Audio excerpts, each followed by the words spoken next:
ನನಗೊಂದು ಪ್ರಶ್ನೆ ಕಾಡುತ್ತೆ ಇದರಲ್ಲಿ.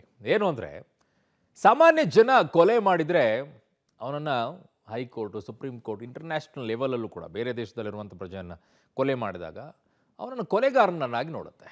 ಬಟ್ ಇಲ್ಲಿ ಟ್ರಂಪ್ ಹೇಳ್ಕೊಳ್ತಾ ಇದ್ದಾರೆ, ಖಮೇನಿ ನನ್ನನ್ನು ಕೊಲೆ ಮಾಡೋಕ್ಕೆ ಸಂಚನ ರೂಪಿಸಿದ್ದ, ಅವನು ಹೊಡೆಯೋಕ್ಕಿಂತ ಮುಂಚೆ ನಾನೇ ಕೊಲೆ ಮಾಡ್ಬಿಟ್ಟೆ ಅಂತ ಹೇಳ್ಕೊಳ್ತಾರೆ. ಈಗ ಯಾವ ಶಿಕ್ಷೆನೂ ಇಲ್ವಾ? ದೊಡ್ಡವರೆಲ್ಲ ಕೊಲೆ ಮಾಡ್ಕೊಂಡು ಓಡಾಡ್ಬೋದಾ ಹೆಂಗೆ ಬೇಕಂಗೆ? ಸಾಮಾನ್ಯ ಜನ ಕೊಲೆ ಮಾಡಿದರೆ ಶಿಕ್ಷೆನಾ? ಏನಪ್ಪ, ನಂಗೊಂದು ಇದೊಂದು ಸ್ವಲ್ಪ ಕನ್ಫ್ಯೂಷನ್ ಇದೆ.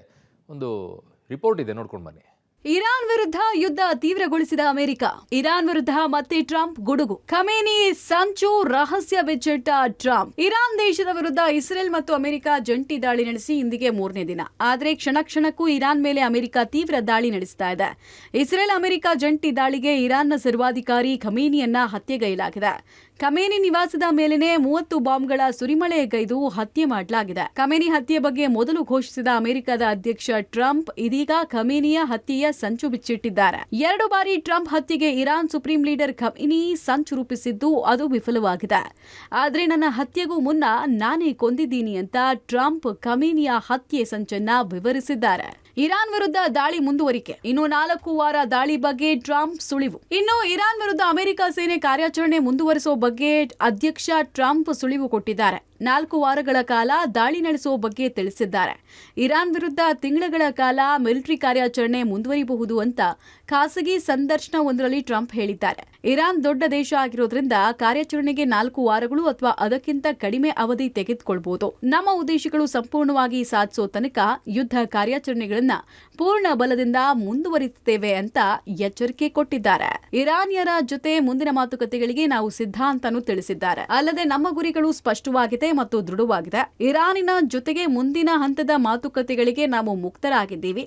ಅವರು ಮಾತನಾಡೋಕೆ ಬಯಸ್ತಾ ಇದ್ದಾರೆ. ಆದ್ರೆ ನಾವು ಅವರಿಗೆ ನೀವು ಕಳೆದ ವಾರವೇ ಮಾತುಕತೆಗೆ ಬರಬೇಕಾಗಿತ್ತು, ಈ ವಾರ ಅಲ್ಲ ಅಂತ ತಿಳಿಸಿದ್ದೀನಿ ಅಂತ ಟ್ರಂಪ್ ಹೇಳಿದ್ದಾರೆ. ಅಮೆರಿಕ ಜೊತೆ ಇರಾನ್ ಮಾತುಕತೆ ನಡೆಸಲ್ಲ, ಇರಾನ್ ಭದ್ರತಾ ಮುಖ್ಯಸ್ಥನಿಂದ ಸ್ಪಷ್ಟನೆ. ಇನ್ನು ಅಮೆರಿಕ ಅಧ್ಯಕ್ಷ ಟ್ರಂಪ್ ಇರಾನ್ ಜೊತೆ ಮಾತುಕತೆಗೆ ನಾವು ಮುಕ್ತರಾಗಿದ್ದೀವಿ ಅಂತ ಹೊತ್ತಿನಲ್ಲೇ ಇರಾನ್ನ ಭದ್ರತಾ ಮುಖ್ಯಸ್ಥ ಅಲಿ ಲಾರಿಜಾನಿ ಸ್ಪಷ್ಟನೆಯೊಂದನ್ನ ಕೊಟ್ಟಿದ್ದಾರೆ. ನಾವು ಅಮೆರಿಕದ ಜೊತೆಗೆ ಮಾತುಕತೆಯನ್ನ ನಡೆಸಲ್ಲ, ಇರಾನ್ ಅಮೆರಿಕದ ಜೊತೆಗೆ ಮಾತುಕತೆಗೆ ಯತ್ನಿಸ್ತಾ ಇದೆ ಅನ್ನೋ ಹೇಳಿಕೆಗೆ ಸ್ಪಷ್ಟನೆ ಕೊಟ್ಟಿದ್ದಾರೆ. ಆಯತುಲ್ಲಾ ಅಲಿ ಖಮೇನಿ ಹತ್ಯೆಯ ಬಳಿಕ ಇರಾನ್ನ ಮೇಲೆ ಅಮೆರಿಕ ಸಾಫ್ಟ್ ಕಾರ್ನರ್ ಅನ್ನು ತೋರಿಸ್ತಾ ಇರುವಂತದ್ದು. ನಾವು ಮಾತುಕತೆಗೆ ಸಿದ್ಧ ಇದ್ದೀವಿ, ಅಮೆರಿಕ ಈಗ ಮಾತುಕತೆಯನ್ನು ನಡೆಸುತ್ತೆ, ಇರಾನ್ ಅಗತ್ಯ ಬಿದ್ದರೆ ಮಾತುಕತೆಯನ್ನು ನಡೆಸಬಹುದು. ಒಂದು ವೇಳೆ ಮಾತುಕತೆಗೆ ಸಿದ್ಧವಿಲ್ಲದಿದ್ರೆ ಮುಂದಿನ 4 ವಾರಗಳಿಗೆ ದಾಳಿಗೆ ಬೇಕಾದಂತ ಅಗತ್ಯ ತಯಾರಿಗಳನ್ನು ಅಮೆರಿಕ ಮಾಡಿಕೊಂಡಿದೆ ಅನ್ನುವಂಥ ಎಚ್ಚರಿಕೆಯನ್ನು ಕೊಟ್ಟಿದ್ರು. ಅಮೆರಿಕ ಅಧ್ಯಕ್ಷ ಡೊನಾಲ್ಡ್ ಟ್ರಂಪ್ ಕೊಟ್ಟಿರುವಂತಹ ಈ ಎಚ್ಚರಿಕೆ ಮತ್ತೆ ಮಾತುಕತೆಯ ಪ್ರಸ್ತಾಪವನ್ನ ಇರಾನ್ ತಿರಸ್ಕಾರ ಮಾಡಿದೆ. ಮುಖ್ಯವಾಗಿ ಇರಾನ್ನ ಭದ್ರತಾ ಸಲಹೆಗಾರ ಈ ಒಂದು ಸ್ಪಷ್ಟನೆಯನ್ನು ಕೊಟ್ಟಿರುವಂಥದ್ದು. ಅಮೆರಿಕದ ಮಾತುಕತೆಗೆ ಇರಾನ್ ಸಿದ್ಧ ಇಲ್ಲ, ಇರಾನ್ ನಮ್ಮ ನಾಯಕನ ಹತ್ಯೆಗೆ ಪ್ರತೀಕಾರ ತೀರಿಸಿಕೊಳ್ಳುತ್ತೆ ಅನ್ನುವಂತಹ ಎಚ್ಚರಿಕೆಯನ್ನು ಕೂಡ ಕೊಟ್ಟಿದೆ. ಪ್ರತೀಕಾರಕ್ಕೆ ಅಮೆರಿಕದ 560 ಸೈನಿಕರ ಸಾವು, ಕೇವಲ 3 ಸೈನಿಕರು ಸಾವು ಎಂದ ಅಮೆರಿಕ. ಇನ್ನು ಅಮೆರಿಕದ ವಿರುದ್ಧ ಇರಾನ್ ಪ್ರತಿದಾಳಿ ನಡೆಸಿ ಅದು ಮಿಲಿಟರಿ ನೆಲೆಗಳ ಮೇಲೆ 2 ಬ್ಯಾಲಿಸ್ಟಿಕ್ ಕ್ಷಿಪಣಿಗಳನ್ನ ಧ್ವಂಸಗೊಳಿಸಿದೆ.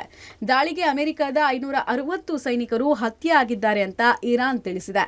500ಕ್ಕೂ ಅಧಿಕ ಅಮೆರಿಕ ಸೈನಿಕರನ್ನ ಕೊಂದಿರೋದಾಗಿ ಇರಾನ್ ಹೇಳಿಕೊಂಡಿದೆ. ಕುವೈತ್ನಲ್ಲಿರುವ ಅಮೆರಿಕ ನೆಲೆ ಸಂಪೂರ್ಣ ನಿಷ್ಕ್ರಿಯವಾಗಿದೆ. ಬಹ್ರೇನ್ನಲ್ಲಿರುವ ಅಮೆರಿಕದ ನೆಲೆಯ ಮೇಲೆ ಡ್ರೋನ್ ದಾಳಿಯಲ್ಲಿ ಭಾರಿ ಹಾನಿಯಾಗಿದೆ.